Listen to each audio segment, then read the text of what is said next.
Welcome in. On the air with us today is our local financial guru, Jeff Roberts, founder of Jeff Roberts & Associates. Jeff's team consists of 7 seasoned advisors who share 125 years of financial planning with Ameriprise. Barron's Magazine has placed them among the top 1,200 financial advising practices in the country 6 times.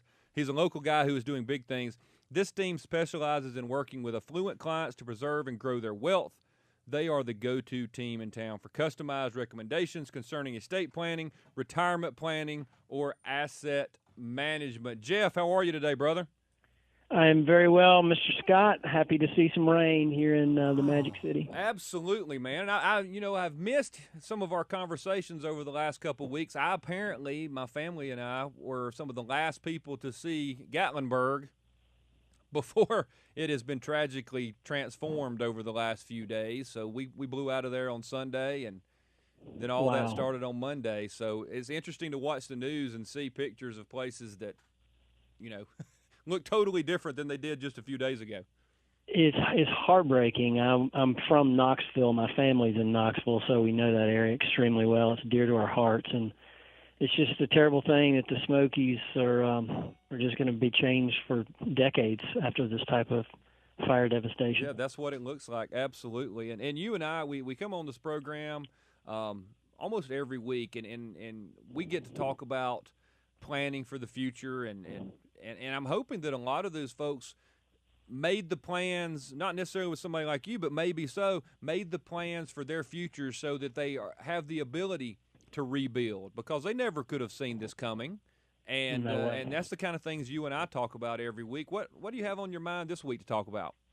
Yeah, today since we didn't have a particular subject that we wanted to cover related to anything going on in the world, I wanted to revert back to some of the things we've done in the past, where I just go over and share some ideas based on mistakes or problems that I see with clients that are coming in and talking to us in the office, and when we're working directly with people, things that we see commonly done incorrectly. So today I thought we might talk a little bit about some estate planning topics that we see as maybe a learning opportunity.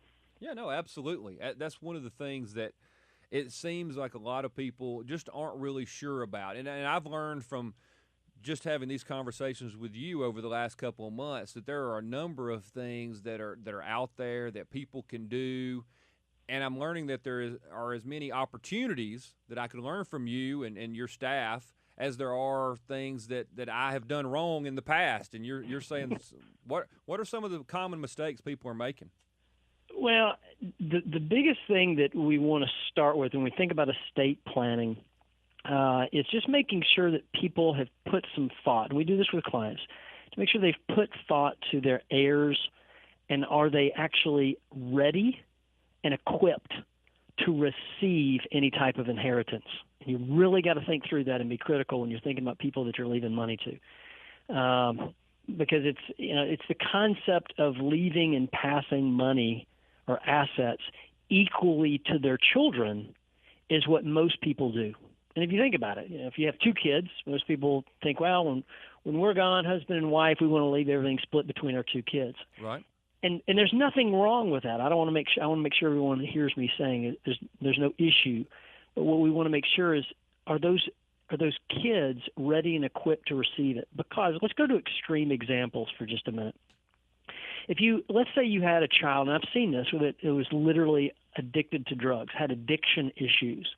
And you've seen and heard these scenarios where there's a child and they're literally spending everything they have on some sort of drug that they're addicted to. They can't hold a job because of it. They're always in need and scrounging for money. We've even seen scenarios where the kids have stolen from the parents, stolen valuables that they turn around and pawn in order to get their hands on more drugs. And so the idea is, in that situation, would you leave that kid? If you had $1 million and you passed away, would you want half of that to go to a child that is in that situation in life? Well, the answer would be, of course not. Right.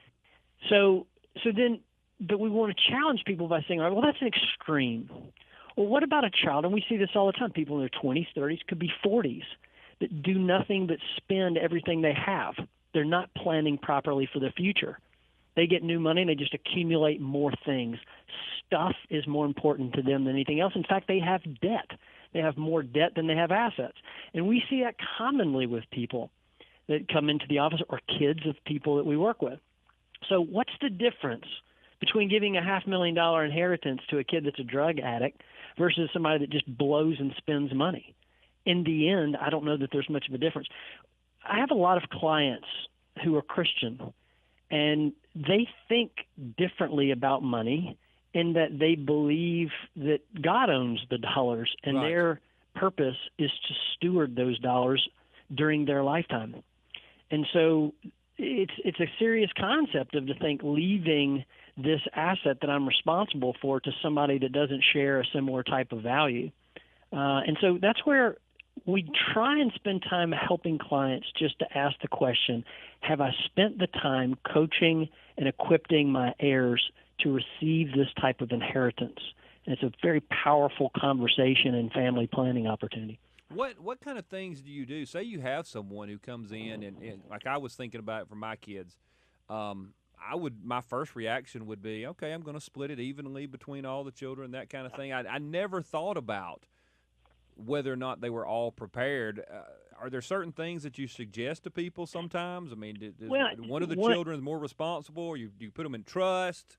What kind of things are that? All good questions. And as you can imagine, it's a thorough conversation where we could spend an hour or two just working with clients on just this topic alone.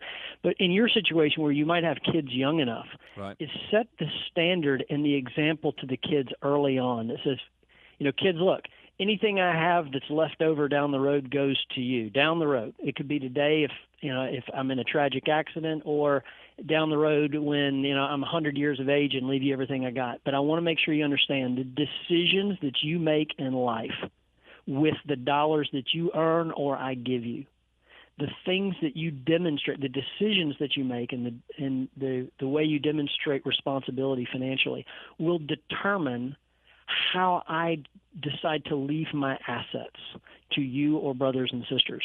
Because if you're irresponsible, I'm not leaving you the dollars that I was responsible with. So setting that tone early on to teach them financial responsibility from a bigger picture.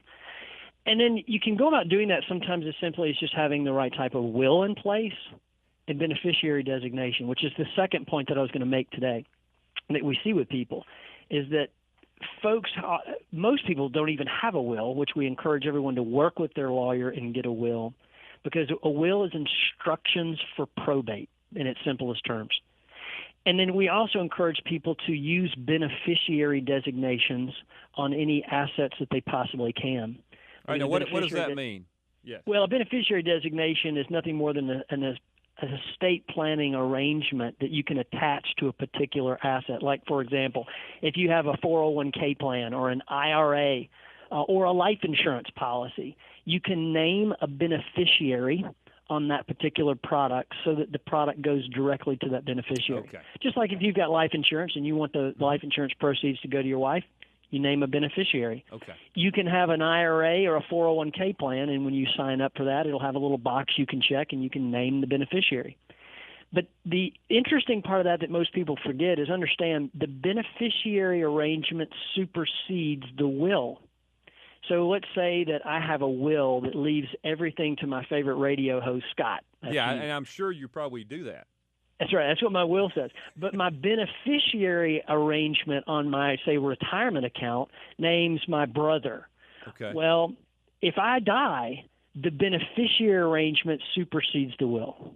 Now, of course, we always tell people, when you're talking about these type of estate planning concepts, we always recommend people speak with their lawyer and attorney, estate planning lawyer that can address these sorts of things.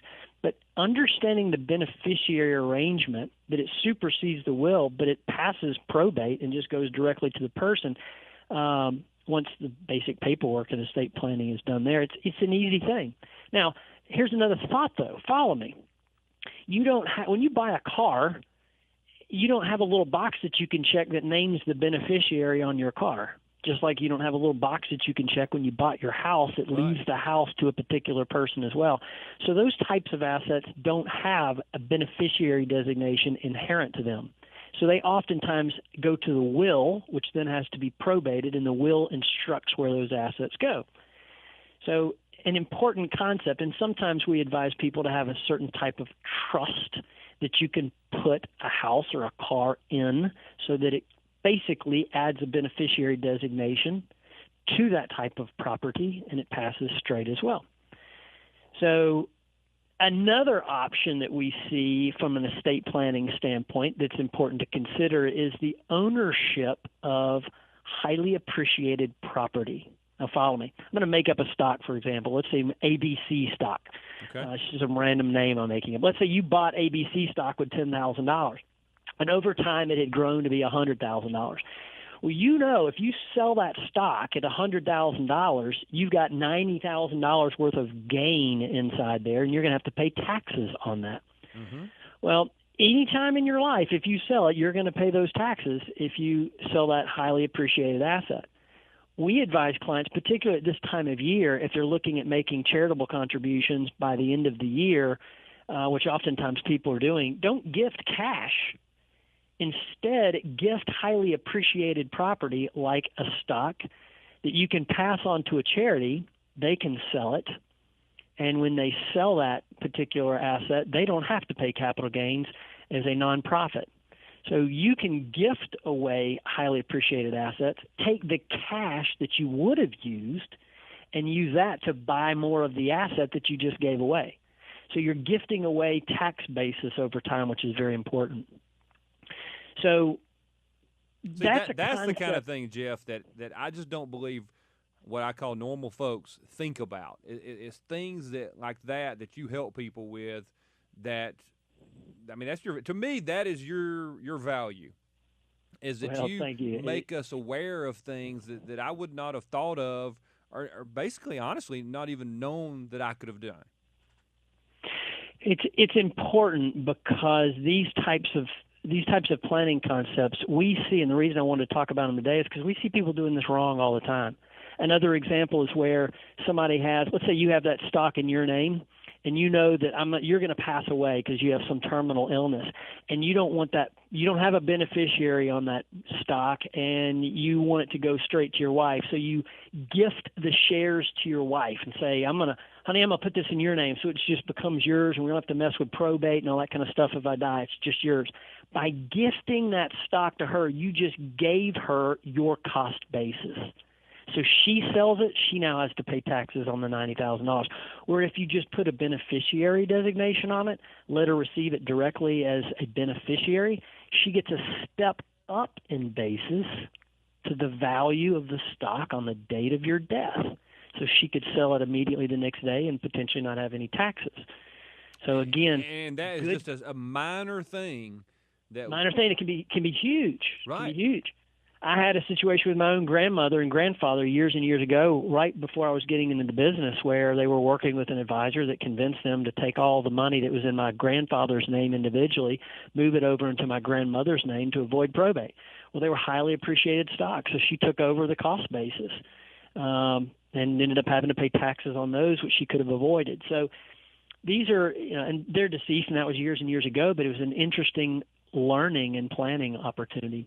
Absolutely. So these are important issues to address with your CPA on the tax-related issues, your lawyer on the estate planning issues, and we believe as kind of the quarterback, a financial advisor that's knowledgeable about these subjects that helps to make sure that you're covering all those bases.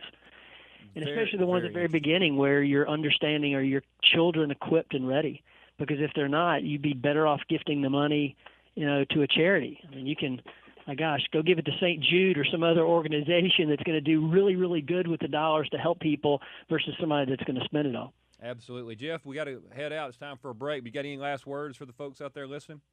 If you have any questions on these type of issues, let us have a consultation and look at your situation uniquely. Look us up at jeffrobertsonassociates.com.